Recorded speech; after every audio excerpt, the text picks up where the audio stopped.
Hello class, welcome है आप सभी का। तो स्टार्ट करते हैं आज के क्वेश्चन। ये रहेंगे सारे टीचिंग मेथड पर बेस्ड और मेरे जो प्रीवियस वीडियोस जो फर्स्ट सेकंड ग्रेड के आप लोगों ने जिस पे कमेंट्स किए अच्छे thank you so much for the support and motivation. So start करते हैं आज का first question. Communicative language teaching test, ये क्या टेस्ट करती है? ये जो लैंग्वेज टीचिंग होती है और learners ability to construct grammatically correct sentence, ये कम्युनिकेशन के ऊपर जोर देती है। तो वो किस तरह से कंस्ट्रक्ट कर पाता है ग्रामेटिकली करेक्ट सेंटेंस को, इस बात पे ये मेथड हमारी एम्फसाइज होती है, महत्व देती है। Next question is communicative language teaching is a learner based approach. हमेशा ध्यान रखना है, learner student teacher student oriented है, तो ये लर्नर बेस्ड है, ये लर्नर को ही सीखना है। The bilingual method was advocated by, advocate किसने किया, सपोर्ट किसने किया इस मैथड को, बायलिंगुअल मैथड को? So the correct answer is CJ Dotson. CJ Dotson, ये फैक्चुअल क्वेश्चन है और इम्पॉर्टेंट भी है। बाकी क्वेश्चन अंडरस्टैंडिंग के होते हैं, हम लगा ही लेते हैं। The language teaching skills are, तो लैंग्वेज को सिखाने के जो स्किल होते हैं वो 4 होते हैं skill. Listening, speaking, reading and writing, इसको शॉर्ट में हम कहते हैं LSRW। ओके, तो ये हमें याद रखना है। L for listening, then speaking, then reading and writing, ये इंपॉर्टेंट होते हैं। LSRW, the main 4 aspect, main 4 teaching skill of language. Which method gives preference and importance to the mother tongue, कौन सी मैथड है जो मदर टंग को importance देती है? That is grammar translation method, क्योंकि डायरेक्ट मेथड में तो डायरेक्ट ही सिखाया जाता है, जो उनको भाषा सिखानी है तो वो डायरेक्ट वही दिखाते हैं। तो मदर टंग में मदर टंग से ट्रांसलेट करके दूसरी भाषा सिखाई जाती है। The answer is grammar translation method. Okay, next question is which approach is based on the principal that language is primarily speech. इसमें से कौन सा जो अप्रोच है वो इस बात पे जोर देता है या इस बात पे आधारित है कि लैंग्वेज क्या है, पहले उसका मतलब सिर्फ बोलना होता है। ऐसे तो LSRW है, सुनना, बोलना, लिखना, पढ़ना, लेकिन मेन बता रहे हैं जो केवल स्पीच पर जोर दे रहे हैं, वो मेथड है, वो अप्रोच आपका है structural approach. Okay, next question is which method give importance to oral teaching. Oral teaching direct method में होती है, उसमें लिखने का काम होता है, डायरेक्टली बातचीत करके प्रैक्टिस करके सिखाते हैं। ठीक है, बात ज़्यादा करेंगे, सुन के सीखो, डायरेक्टली सिखाता है ना, तो वो direct method is also called natural method because, इसको नेचुरल मेथड भी कहा जाता है डायरेक्ट मेथड को, because it enables students to learn English in a natural way. ये स्टूडेंट्स, इनको ऐसा एटमोसफियर दिया जाता है कि नेचुरली ही ये सीखें, इसलिए इसको नेचुरल वे किया जाता है। किसी चीज़ का ट्रांसलेट करके नहीं बताते कि एक फ़ोटो दिखाते हैं फ्रूट्स की या एप्पल की, फिर बोलते हैं ये सेब है और इंग्लिश में एप्पल कहते हैं, नहीं, वो सेब दिखाते हैं या एप्पल दिखाते हैं, उसको एप्पल को एप्पल ही बताते हैं, उनको एक ट्रांसलेट करके नहीं बताते, नेचुरल वे में सिखाते हैं। Which is not related to increase the speed of reading, तो रीडिंग की स्पीड अगर बढ़ानी है तो इसमें से क्या सही नहीं है? तो साइलेंट रीडिंग करो, ये सही है।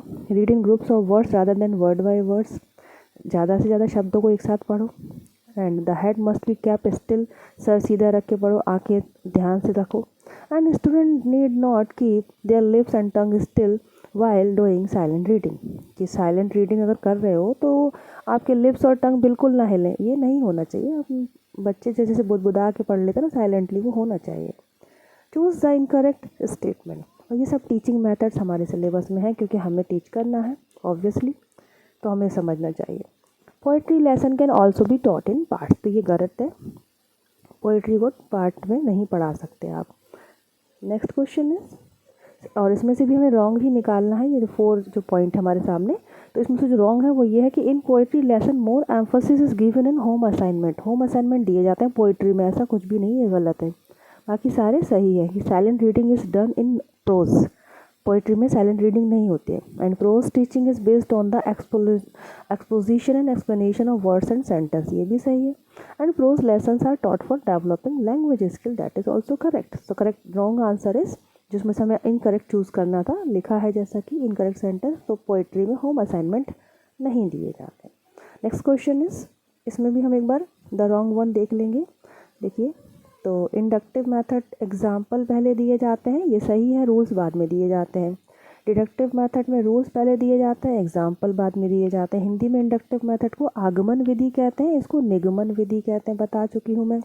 एंड ये जो है थर्ड पॉइंट हमारा, perspective grammar is also called traditional theoretical grammar, this one is also correct.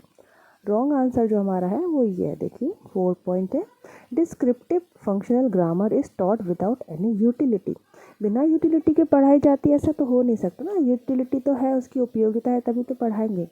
Next question is teaching of composition is primarily related to, composition मतलब होता है कुछ भी लिखने को देना, राइटिंग पीस, पैराग्राफ राइटिंग ऐसा करके ना कंपोजिशन देना, तो इसका कनेक्शन होता है राइटिंग स्किल से, लिखने के लिए। कंपोजिशन से हम लोग वो ना समझें, इसीलिए राइटिंग स्किल में कंपोजिशन दिए जाते हैं।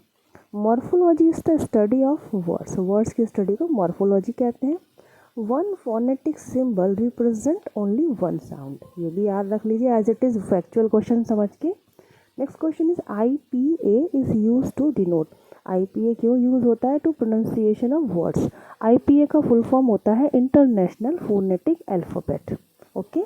Phonetic alphabet is use to denote pronunciation of words, words का प्रोनाउंसिएशन कैसे होता है इसके बारे में ये बताता है।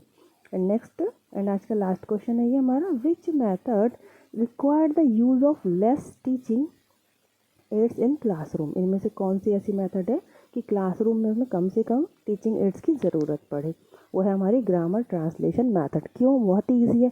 डायरेक्ट मेथड में आपको हर भी पिक्चर दिखाने, कुछ भी बताना है तो उसको आपको बताना पड़ेगा, वो चीज़ दिखानी पड़ेगी, या किसी तरह उस बच्चे के सामने वो सिचुएशन प्रेजेंट करनी होगी, आप उसको ट्रांसलेट करके तो नहीं बता सकते, that is natural. Structure method में भी आपको टीचिंग एड्स की ज़रूरत पड़ती है, पर ग्रामर ट्रांसलेशन मेथड में मदर टंग से ट्रांसलेट करके आप दूसरी भाषा ईजिली सिखा सकते हो, कम से कम टीचिंग एड के साथ। स्टूडेंट्स, आपको ये चैप्टर कैसा लगा प्लीज़ मुझे बताइएगा कमेंट करके, और मैं नेक्स्ट जो लेसन लेकर आ रही हूँ, सारा जो लिटरेचर आपका आना है सेकंड ग्रेड में, सारे राइटर्स के उनके इंपॉर्टेंट क्वेश्चंस मिक्स लेकर आने वाली हूँ। तो कीप सपोर्ट मी, और शेयर कर दें, लाइक करेंगे तो ये ऑटोमेटिकली बाकी बच्चों को मिलेगा, ठीक है। और शेयर कर देंगे तो फिर डायरेक्टली आपके थ्रू भी वो हेल्प हो जाएगी, अदरवाइज़ आप लाइक जब करते हैं तो वीडियोस बाकी के सामने पॉपअप होते हैं। Thank you so much for watching this lesson. खुश रहिए, पॉजिटिव रहिए, जय हिंद।